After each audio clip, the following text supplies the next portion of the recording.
Hey there, guys. I'm here with my 2024 WWE Clash at the Castle predictions. Very excited for this event. Of course, it is taking place in Scotland. They did their good job of putting a lot of Scottish wrestlers on this match card. You've got Piper Niven, someone we usually wouldn't see on a PLE, but I feel like just because they're in Scotland, it's more high likely that she's going to get a pop. She's not seen as this main event player. And then, of course, you got Drew McIntyre, which will probably be in the main event. You got Alba Fire.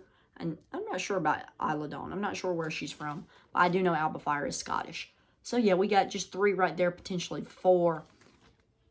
So, they did a good job of sponsoring the Scottish people. But we only got 5 matches announced. But all 5 of those are title matches. Every single match is for a title. I don't think we're going to get any more match announcements on Friday, but I'm going on vacation to Disney World, so there's no way for me to, get the match, the predictions video out past Friday, so this is why I'm doing it right now. I'm seeing these other YouTubers put out their full card predictions and stuff, so I think I'm going to be fine with, having all the matches. Triple H, he does a good job of giving each match enough time. He doesn't put way too many matches to where this match has to speed up, although it could be great, but they only have so much time. They don't have to worry about that anymore because Triple H really doesn't put that many matches. Alright, so we're just going to go ahead and get right into it. We got the current IC champion, Sami Zayn, taking on Chad Gable. Chad Gable is just on the run of his life right now. Chad Gable is just doing great. I feel like this is, if you look at it, this is probably the greatest thing going in wrestling right now, in my opinion. I feel like the most storytelling is being going on, the most interesting, at least, this is. You kind of got the things like, is Otis going to side with Gable? Is he going to turn on Gable? What's Akira Tozawa going to do? What's Maxine Dupree going to do? There's so many things that could be going through your mind, and it might go down right here in Scotland at Clash at the Castle. But at the same time, Triple H, you know what's always going in his head? Long time storytelling. So he might save all this for later. I don't know, because I feel like we could eventually end up getting Chad Gable versus Otis at SummerSlam. My prediction for this match is for Chad Gable to take the win. I just feel like it makes the most sense for him to win. This is not going to be any kind of big loss for Sami Zayn. Sami Zayn really doesn't even need this title reign in the first place. And so I think Chad Gable, it's time for his moment. He couldn't get it from Gunther. This is just, we've been wanting him to get a mid-card title. Some people are saying that he needs to win in the mid-card, then go up to the world title. But before we even start thinking about the world title, we have to get him win the mid-card title. And I think right now is the moment. Beating Sami Zayn is a very big accomplishment. I mean, Sami Zayn is great. So I just feel like right now is the perfect moment. Chad Gable is at his best. Then some people are like, there's no way they're going to let him win. Contract negotiations are coming up. And I even made it a little short about would he do good in AEW. Of course he would do good in AEW because he's that good of a performer. But WWE, why would you get rid of Chad Gable? They have stuck with Gable for so long, just waiting for him to really get his moment. Because everybody's been like, geez, he is so good in the ring. Why are they not pushing him? Anytime you see somebody talking about underrated wrestlers, Chad Gable's always in the conversation because the fans see things in him. But right now, he's starting to really get over. He's starting to not just be this great in-ring worker. He's showing that he's a good heel. He can put on these great promos. He is a very, very good storyteller. Why would you get rid of him right here when he's at the top? Right here when he's at his best. When he is world champion material, if you really think about it. So, I mean, I think Chad Gable's going to get the win. I really do think he's going to re-sign with the WWE. I just don't think the WWE is that dumb to let him go when he's at his best. Because who knows, he could go over to AEW while he's shining right now and take all of this WWE momentum and take it to AEW. Not saying that would make AEW better than WWE because I don't really think that's possible right now. But it's something to consider. My prediction for this match is Chad Gable. This could be match of the night. From an in-ring standpoint, just considering Chad Gable is one of the greatest in-ring performers right now. Sami Zayn has had some great matches in his time with the WWE. He still puts on bangers every single year. I think this is one to be excited about at the very least. And so, yep, next we got Bailey taking on Piper Niven. Like I discussed before, Piper Niven is Scottish. So she's going to get a bigger pop than you think. I just feel like right now, if they really want to put Piper Niven in this picture for the Women's Championship, of course, this is the time. But this doesn't mean Piper Niven's going to win by any means. I'm almost 100% dead set that Bailey is getting the win. There is no way that Piper Niven is getting the win.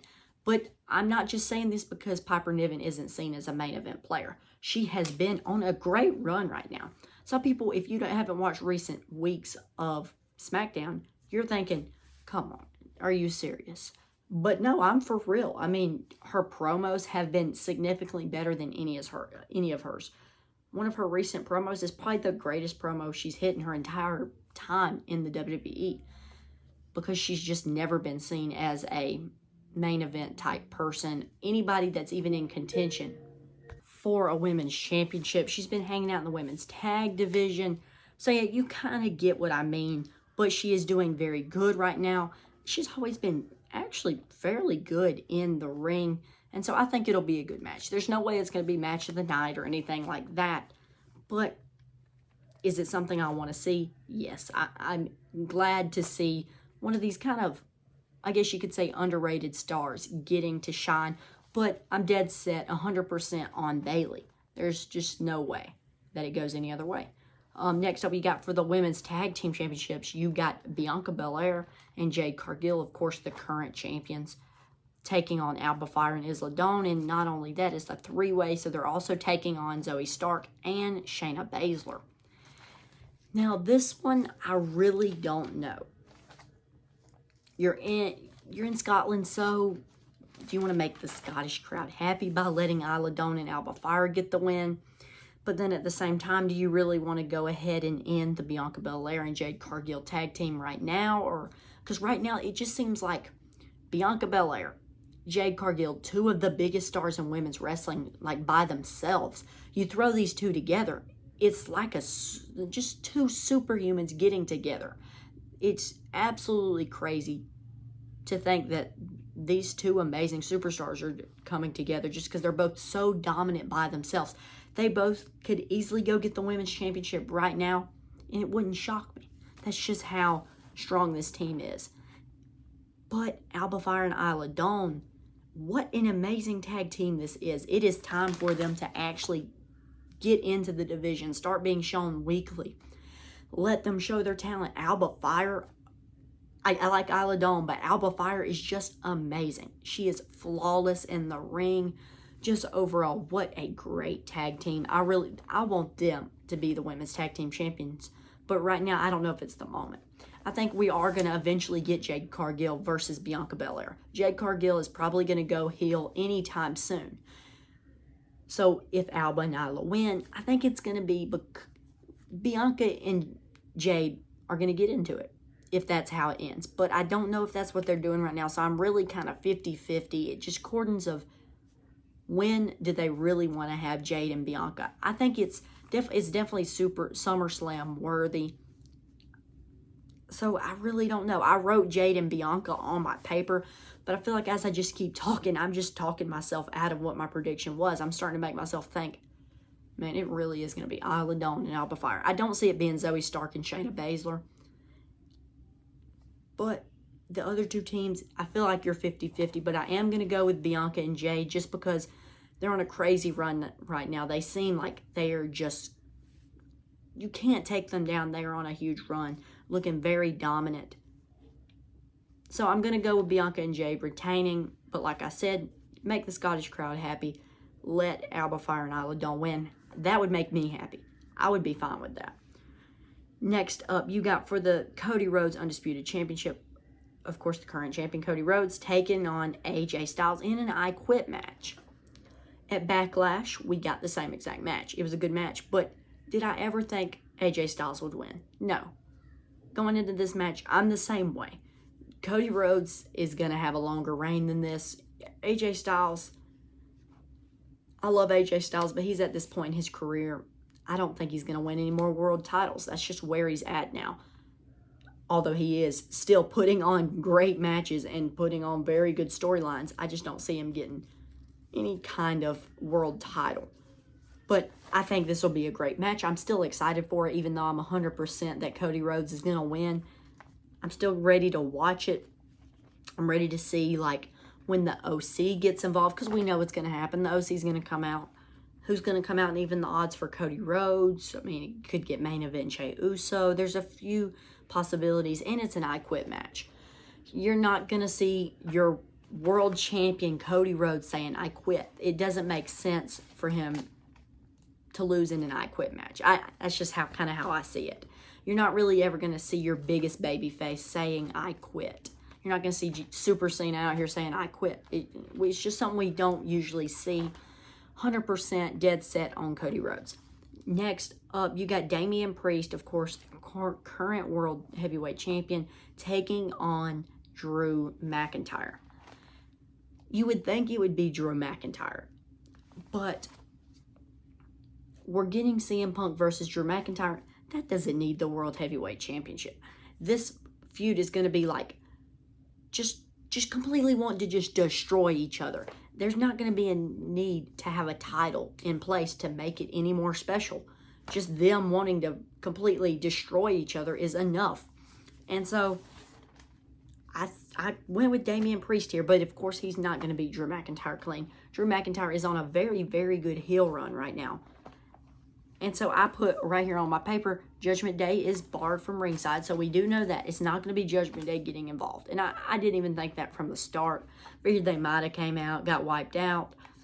But what it is going to be is CM Punk is going to lead to Drew McIntyre losing, leading to Punk versus Drew at SummerSlam.